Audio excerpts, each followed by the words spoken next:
الأنبياء والمرسلين أما بعد فأعوذ بالله السميع العليم من الشيطان الرجيم بسم الله الرحمن الرحيم ألا إن أولياء الله لا خوف عليهم ولا هم يحزنون سبحان اللہ أعوذ بالله صدق الله مولانا العظيم وصدق بلغنا رسوله النبي الكريم الأمين إن الله وملائكته يصلون على النبي يا أيها الذين آمنوا صلوا عليه وسلموا تسليما وعزم وقدسا بالصلاة والسلام عليك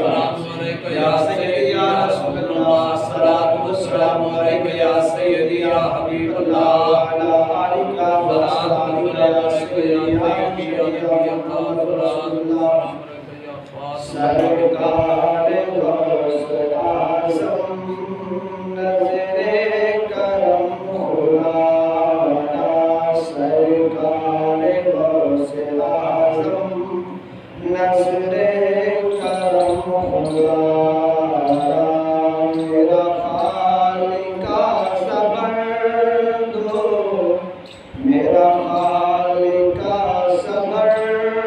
دو میں فقیر ہوں تمہارا سرکار غوث اعظم نظر کرم خداوندہ سبحان اللہ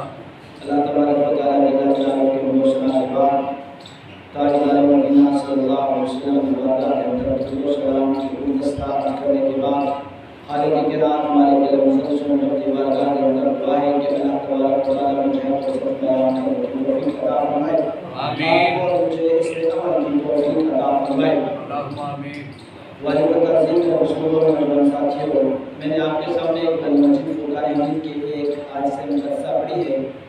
جس کے اندر اللہ تبارک و تعالی ارشاد فرماتا ہے الا ان اولیاء اللہ لا خوف علیہم ولا هم یحزنون جو میرے بندے ہیں جو مجھ سے لو لگا لیتے ہیں جو مجھ سے اپنا تعلق جوڑ لیتے ہیں انہیں نہ کوئی خوف ہوتا ہے نہ کچھ غم ہوتا ہے تو میرے کریم آقا علیہ السلام کے پیارے غلاموں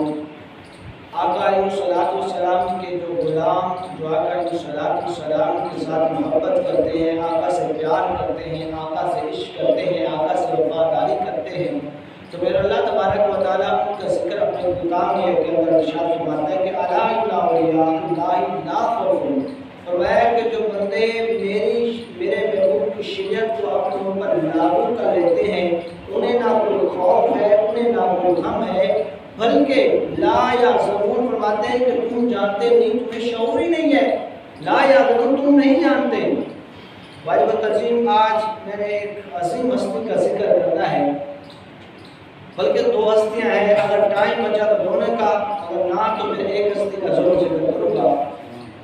تو میرے کریم آقا علیہ السلام کے پیارے غلام حضرت سیدنا الشام الشیخ میرا میر پیران پیر قطب سبحانی صاحب لامکانی میرا میر پیر سید شیخ عبدالقادر جیلانی قطب سبحانی صاحب لامکانی کی بارگاہ میں نے اپنی حاضری لگوانی ہے خالق کائنات مالک الملک کی بارگاہ کے اندر دعا ہے کہ اللہ تبارک و تعالی مجھے صحیح معنی حاضری لگوانے کی توفیق عطا فرمائے حضرت سیدنا غوث اعظم رضی اللہ تعالی عنہ وہ عظیم ہستی ہیں آپ اپنی کتاب کے اندر خود فرماتے ہیں آپ فرماتے ہیں کہ ایک دن ایسا ہوا کہ میں اپنی چھت پہ چڑھ رہا تھا تو میرا دل تھا کہ میں اوپر جا کر قرآن پڑھوں گا قرآن کی تلاوت کروں گا تو کہا کہ میرے دل کے اندر شیطان نے آ کر وسوسے ڈالے اس نے کہا کہ تم اوپر جا کر تھوڑی دیر آرام کا لینا تھوڑی دیر سو جانا اور اس کے بعد تم اللہ کا قرآن پڑھنا اللہ کا ذکر کرنا ساری رات ذکر کرتے ہو سارے دن ذکر کرتے ہو کچھ دیر آرام کر لینا پھر تم کرنا آپ فرماتے ہیں کہ جب میں وہاں درمیان میں کھڑا تھا سیڑھی کے بالکل درمیان میں کھڑا تھا فرماتے ہیں کہ میرا ایک پاؤں اوپر تھا ایک نیچے تھا فرماتے ہیں کہ میں ابھی اوپر چڑھ رہا تھا درمیان میں جب پہنچا میرے دل کے اندر شیطان نے وسوسہ ڈالا فرمایا کہ میں وہیں ٹھہر گیا اور اللہ کا قرآن شروع کر دیا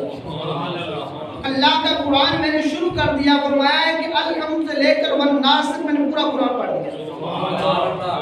قرآن سے فرماتے ہیں کہ دوسری بات بات آپ سماعت فرمائیں. آپ فرماتے ہیں کہ ایک دفعہ میں جنگل کے اندر اللہ کا قرب حاصل کرنے کے لیے مجاہدے کر رہا تھا، اللہ کا ذکر کر رہا تھا. فرماتے ہیں کہ میں جب ذکر میں مشغول تھا، اوپر سے ایک بادل آتا ہے، میرے اوپر سایہ کرتا ہے. فرماتے ہیں کہ مجھ پر پانی پیاس کی اتنی شدت تھی. فرماتے ہیں کہ میرے دل کے اندر یہ خیال تھا کاش کہ مجھے ایک قطرہ بھی پانی کا مل جاتا تو میرے دل کو سکون پہنچ جاتا، مجھے آرام مل جاتا. آپ فرماتے ہیں کہ میں یہ سوچ رہا تھا، میرے اوپر ایک بادل آتا ہے، میرے اوپر سایہ کرتا ہے، پانی ٹپکنے لگتا ہے. فرماتے ہیں کہ میں دیکھتا ہوں، اوپر آنکھیں اٹھا کر دیکھتا ہوں، اوپر سے آواز آتی ہے، عبد القادر ابو میں تیری عبادت سے خوش ہو گیا ہوں، میں تجھ سے راضی ہو گیا ہوں، اب تو عبادت کر یا نہ کر، میں تجھ سے راضی ہو گیا ہوں. آپ فرماتے ہیں کہ جب میں نے یہ بات سنی تو میں نے پڑھا لا حول ولا قوت. آپ فرماتے ہیں کہ میں نے پڑھا لا حول ولا قوت. فرمایا کہ میرے دل کے اندر خیال آیا، میں نے سوچا کہ یار دیکھو تو صحیح، اللہ تبارک و تعالیٰ کے محبوب ساری رات عبادت کرتے، اللہ کے نبی انبیاء کرام آئے وہ عبادت کرتے، اللہ نے منع نہیں فرمایا. فرمایا کہ میں کون ہوں جسے اللہ تبارک و تعالیٰ راضی ہو جائے. آپ فرماتے ہیں کہ میرے دل کے جب اندر خیال آیا، میں نے لا حول جب پڑھا، فرمایا کہ جو میرے اوپر بادل آیا وہ پیچھے ہٹ گیا اور پھر مجھے آواز آتی ہے کہ عبد القادر تیرے علم نے تجھے بچا لیا،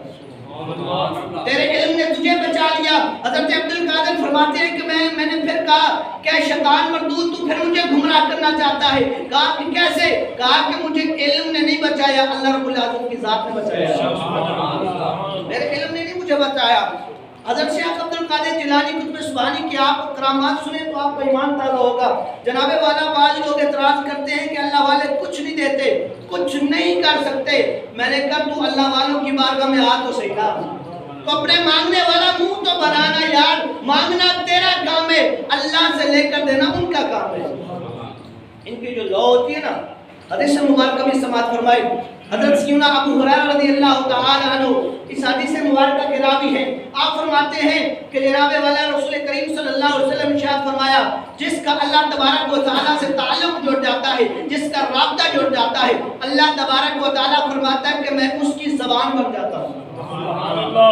میں اس کی زبان بن جاتا ہوں. پھر آپ فرماتے ہیں کہ اللہ تبارک و تعالیٰ فرماتا ہے میں اس کی آنکھیں بن جاتا ہوں، میں اس کے کان بن جاتا ہوں. اللہ تبارک و تعالیٰ پھر سوال کیا گیا یا رسول اللہ وہ کیسے؟ میرے رسول پاک صلی اللہ علیہ وسلم ارشاد فرمایا کہ بظاہر بول وہ انسان رہا ہوتا ہے لیکن اس کی زبان پہ رب کے نام بول رہا ہوتا ہے. دوسری حدیث مبارکہ سماعت فرمائیں، میرے کریم آقا علیہ الصلوۃ والسلام کا غلام قیامت والا دن ہوگا نا تو اللہ تبارک و تعالیٰ انسان کو بلائے گا. جب سامنے آئے گا نا بندہ تو اللہ تبارک و تعالیٰ پوچھے گا کہ تیرے پاس میں مانگنے کے لیے آیا تھا، تیرے پاس میں جھولی پھیلا کر آیا تھا، تجھ سے کچھ لینے کے لیے آیا تھا. تو وہ بندہ پریشان ہو جائے گا کہ اللہ تبارک و تعالیٰ اور مجھ سے مانگنے کے لیے آیا تھا. تو پریشان، مولا تو میرے پاس کب آیا تھا؟ مولا آپ کب آئے تھے؟ اللہ تبارک و تعالیٰ فرمائے گا کہ تیرے پاس میرا ایک بندہ آیا تھا، تیرے پاس میرا ایک بندہ آیا تھا، اس نے جھولی پھیلائی ہوئی تھی اور تو دیکھ اسے رہا تھا، بظاہر تیرے دربار میں میں آیا ہوا تھا، تیرے پاس میں آیا تھا، تو نے اس وقت تجھے جھٹلا دیا، تو نے مجھے واپس لٹا دیا، مجھے کچھ نہیں دیا. آج تو یہاں میرے پاس آیا کھڑا ہے، میرے پاس بھی تیرے لیے کچھ نہیں ہے. اللہ اکبر کبیرہ. جناب محترم حضرت شیخ عبد القادر جیلانی قطب سبحانی صاحب لامکانی آپ کی بہت ساری کرامتیں چند میں عرض کروں گا. حضرت شیخ عبد القادر جیلانی آپ کا بچپن کا واقعہ آپ دیکھیں. حضرت شیخ عبد القادر جیلانی قطب سبحانی آپ کھیل رہے تھے، آپ کے دو دادا، آپ کے جو نانا، بلکہ آپ کے والد صاحب بھی اللہ کے ولی تھے. آپ کی والدہ بھی آپ کی والدہ نے 18 سپارے حفظ کیے ہوئے تھے. جب بھی کوئی کام کرتی تو آپ کی والدہ قرآن پڑھتی رہتی، قرآن پڑھتی رہتی. جناب والا فرماتے ہیں کہ آپ کی نانا جان کے پاس نا ایک عورت اپنے بچے کو اٹھا کر لائی. جب بچے کو اٹھا کر لائی نا تو راستے میں بچہ بیمار ہو گیا، راستے میں بیمار تھا تو لے کر آئے تو راستے میں بچہ فوت ہو گیا. یہ کوئی میں اپنی طرف سے نہیں کر رہا، میرے حضور فیض اللہ نور اللہ القدوم کی کتاب ہدایت کے بخشش کے اندر یہ واقعہ موجود ہے. دکھانے کا میں پابند ہوں، منوانے کا پابند نہیں، منوانے کا پابند نہیں ہوں، میں دکھانے کا میں پابند ہوں. حضرت شیخ عبد القادر جیلانی قطب سبحانی کے نانا کے بعد جب پہنچے نا تو جناب والا تو بچہ فوت ہو گیا. دروازے پر دستک دی